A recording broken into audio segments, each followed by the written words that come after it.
but gentlemen, if you'll just let me state my problem, I'll wait till the morning for the answer. Just as long as you let me unburden myself. Tomorrow morning at 8 o'clock, you can unburden yourself all you want to. Right now, we got a burden of our own. You still got it, ain't you, Abner? Yeah, burden safe. Yeah, but the whole problem will be settled if you'd only let me talk. Listen, gentlemen, here's my office. Won't you just step inside for a moment and rest? No, we got to go a couple of doors down the way. We'll get plenty of rest waiting to see this feller. You ain't got no cold drinking water in that hangout, have you? Yes, indeed. The best drinking water in the world. Come on in, boys. One, two, goodness.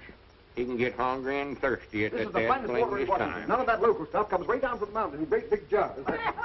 Now, here's my case in a nutshell. Hurry up, Abner. Let's don't miss a chance to get in and see that feller. Say, how do you get into a feller's office in Washington? No one's ever been able to find out. Now, here's my case in a nutshell. He ought to know it's something important, so we wouldn't have come all the way up here to see him. He must not be very bright. Yeah, there are a lot of those guys, but we're weeding them out. Now, here's my case in a weed nutshell. him out, too. Get somebody in there that knows something. Yeah, they will. Now, here's my case in a nutshell. Abner.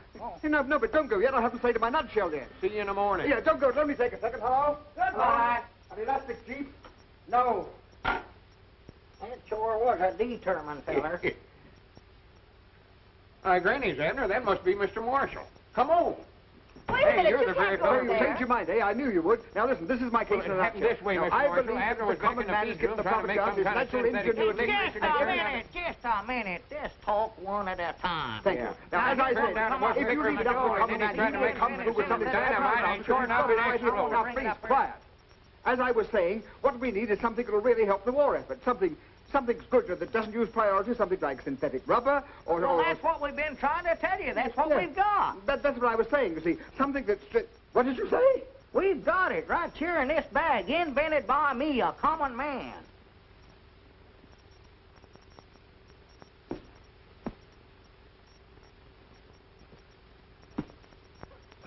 I'm vindicated. I'm vindicated. Oh, that's too bad.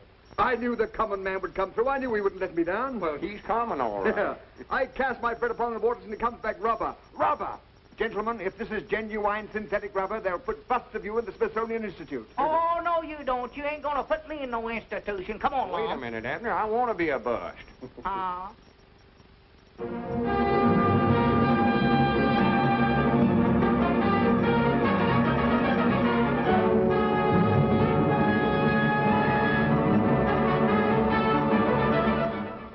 In spite of the announcements coming from Mr. Marshall's office that he had discovered synthetic rubber, this reporter remains entirely skeptical.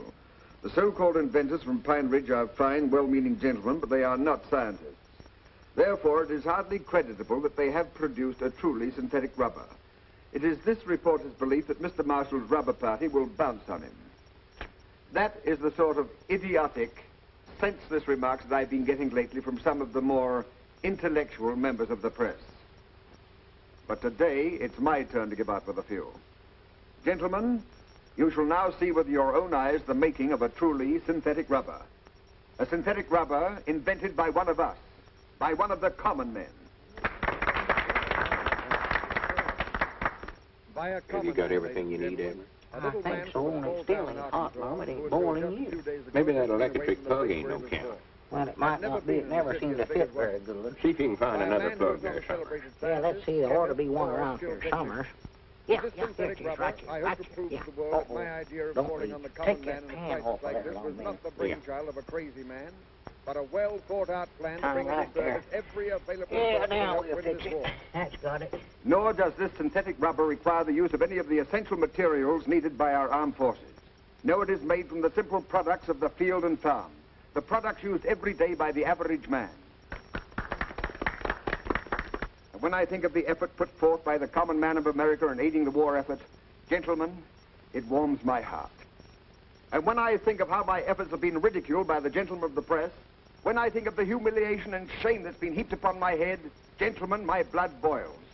You know, I've been roasted from every angle. Some have even gone so far as to say that I'm half-baked. But that's all behind me now. Gentlemen, I repudiate the hot seat that you prepared for me. At last, we've got what we've been looking for.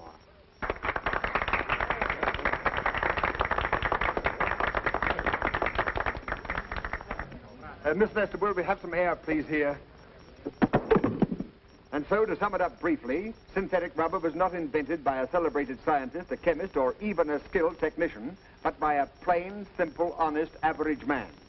And so, ladies and gentlemen, I give you a plain American from Pine Ridge, Arkansas, maybe the father of synthetic rubber, Mr. Abner Peabody. Mr. Peabody. Abner. Is there a doctor here, please? Perhaps I can be of some help. Place him here in this chair, please. He got walked by that statute. Is he all right, Doc? No indication of a fracture, not even a simple concussion.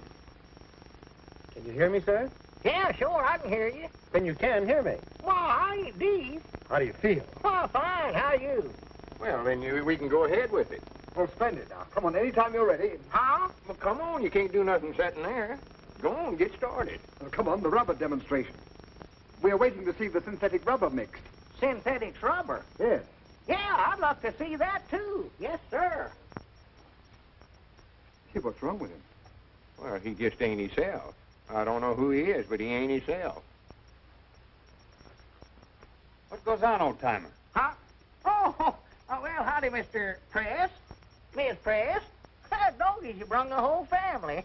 Now, listen, Abner. Down in front. Who is that long, slim drink of water, anyway? He knows who I am. Well, that's Lum, Abner. Lum Abner, sit your name. Sit down. Quit trying to act so smart. These folks are here waiting to see the demonstrate. I'm waiting to see it, too. Maybe we can if you'll sit down and get out of the way. Come on, Bub. Let's get started. Bub? What's the matter with you, anyway? Amnesia. Amnesia. Amnesia. Amnesia. Amnesia? Amnesia? Amnesia. Amnesia? Hey, wait a minute. Amnesia. Amnesia! Hey, wait a minute. Where are we going? We're going to phone in one of the greatest stories in Washington. You've got amnesia. I've got what? Amnesia. You've lost your memory. Ah, All right, what's your name? it's, See, you don't remember. What did you used to do? I don't know. I might have been a toe dancer. You were never a jitterbug, were you, Uncle? What's that? We've got to cover that jitterbug contest tonight. How about taking Grandpa along for laughs? Yeah. What do you say, old-timer? What is a jitterbug? You know, jive. Oh, sure, yeah, lead out. Why, sure. That's the boy. That's the one. That's it.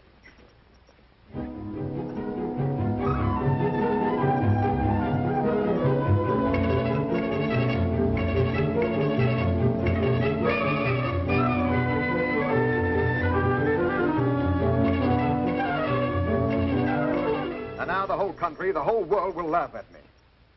And look at that stuff. I don't even know what's in it. What have you found out? Sweet gum. Extract of licorice, I think. These other things, I don't know what they are until I take them to a laboratory and analyze them. Well, what are you waiting for? Take them along and analyze them. This is a national crisis. Yes. And this is just as much your fault as anybody else's. Why didn't you let him tell you his formula? Well, I figured it was a military secret. Yeah, I thought he oughtn't to tell nobody but himself. In case of spies or fifth column. Spies. Well, what are you hanging around for? Why aren't you back taking some more cracks at me in your column? Oh, dry up, sir. I'm worried about Abner Peabody, a good friend of mine. Hasn't that doctor finished his examination yet? Where are they all? Oh, why did I ever come to Washington? Why didn't I stay on my old job? Well, why didn't you? Because my country sent for me. So where have you been? On the telephone. With the president of the board. He said to tell you that... Yes? That you've made a fool of yourself. And he's giving you 1 week in which to find the rubber formula. A week? Oh, why did I ever give up my Come on, the life? bean, kids. I'm in the groove. I'm cooking with gas right up on the front burner. Slip me a little skin, bud. I'm a ready teddy. I'm 1A sure as the world. And ain't but one branch of the service I want. That's the Marine Corps. Abner, All right, if they're filled up, I'll go into the paratroopers. what are you talking about anyway? What's the matter, Grandpa? Don't you understand jive? I'm hep with helium. What are you, a square from Delaware? Square. Oh, you ain't hep, kid. That's your trouble. You ain't a gator. Why don't you go back in your corn crib and pull a shuck over yourself? Oh, for goodness sakes, Abner. Don't call me Abner. That ain't my name. What is your name? Buster V. Davenport. Buster B. Davenport. Yes, sir. Where'd you get a name like that? Right here on my underwear. Big initials, BVD. When are you going to sign me up, kid? Pretty soon, pretty soon. Well, you can't make it too soon for me. Oh, Mr. Davenport, now I have to make a report on your physical condition to my colleagues here. Would you mind waiting in the outer office? Well, all right, Sawbones, all right. There's a bunch of hep cats down here to jitterbug join the jive, and I want to go down there and join them anyway. Cut myself a rug. And I mean cut it up into little pieces, kid. What are we going to do, Doc? Amnesia's a strange condition. Now, he could come out of it by himself sometime. We can't wait. We've got to do something right away. Well, this is a very stringent method, but it has been known to work. Now, he lost his memory through a blow on the head. Now, another blow in the same locality might... No, Doc. We couldn't do that. We might kill him. Yes, you might. Well, why not let him go back to his old hometown? Familiar faces and places might do the trick. Granny, that's a good idea. All right, let's get started right away. Find out about the trains, will you? Hey, kids, I just happened to recollect something. Well, good for you, Abner. I know now what branch of the service I want to go into. The commandos. Well, we're all going back to Pine Ridge. You can join up back there. Well, get to rootin' and snootin', Newton.